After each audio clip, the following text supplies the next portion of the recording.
My honesty about my abilities, my martial arts fighting abilities in particular, specifically, I will express the truth with no ego or arrogance and sense of false.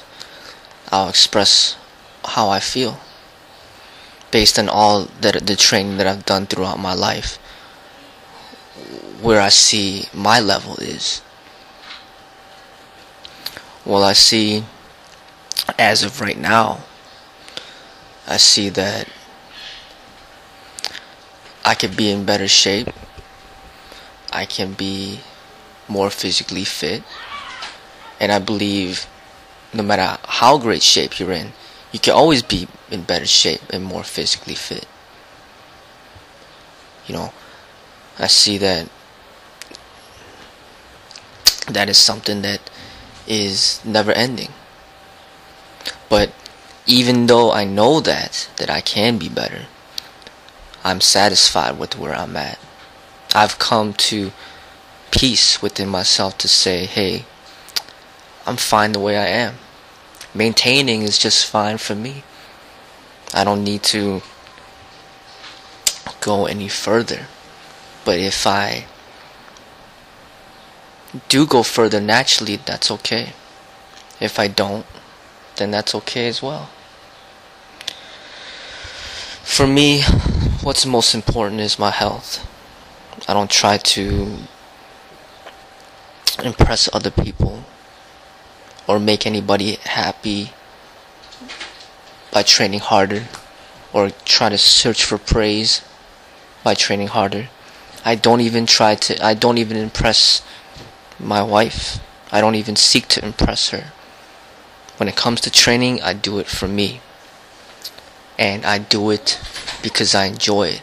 I do not force myself to do it in order to make others think that I'm better. As far as my technique, I see that I have always, as far as my technique, I have a lot of confidence in what I do. And that's come through years of training and years of fitness training, and constantly being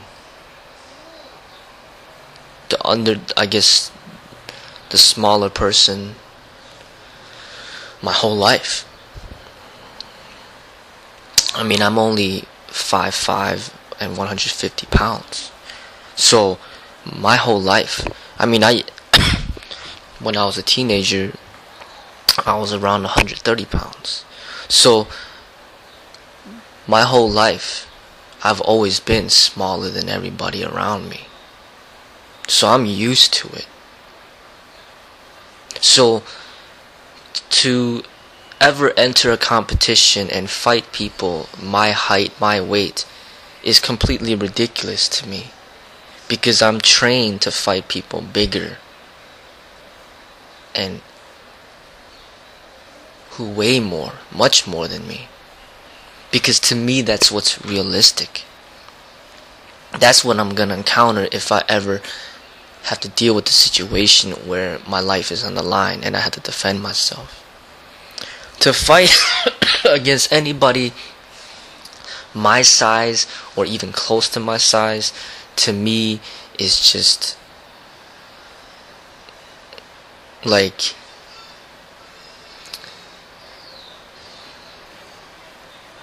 it is something I would not do. It's like an adult fighting with a child. Why would you do such a thing? You would not. I'm just trained to fight people, spar against people bigger.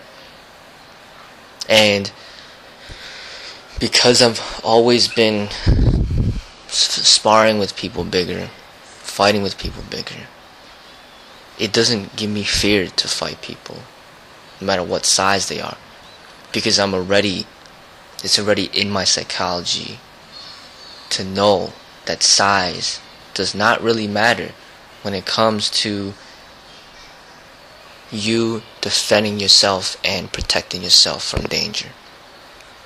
Because I've proven it to myself over and over again that size really does not matter. What does matter is more strength, speed, skill level, cardio endurance, and coordination, just the effectiveness of a certain way of fighting. That is what matters in situations of combat. But as far as just size, that alone does not matter. So when it comes to my confidence in a real confrontation, I believe I have true confidence in myself, in knowing that if I am ever in a situation where I have to fight to protect my life, I have confidence in knowing that I know what to do and that I have a good chance of surviving. I don't need anybody to tell me this. I just feel it from within. I don't need to prove it to myself. Because every time I train, every time I strive to better myself in any way, that is my training. To prove to myself that I can do it. But I also know that no matter how skilled I am, there's still the possibility of death. No matter what.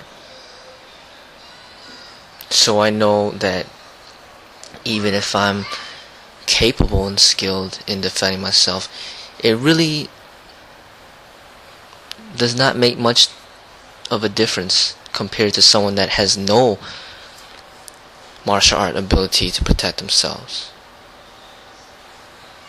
I know that not everything is under my control. Part of life is you can't control. Things just happen. Things that are out of your control. So I've learned to give up that control and see that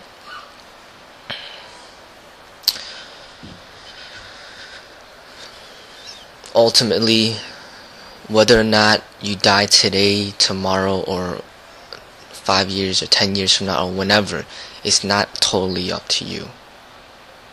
So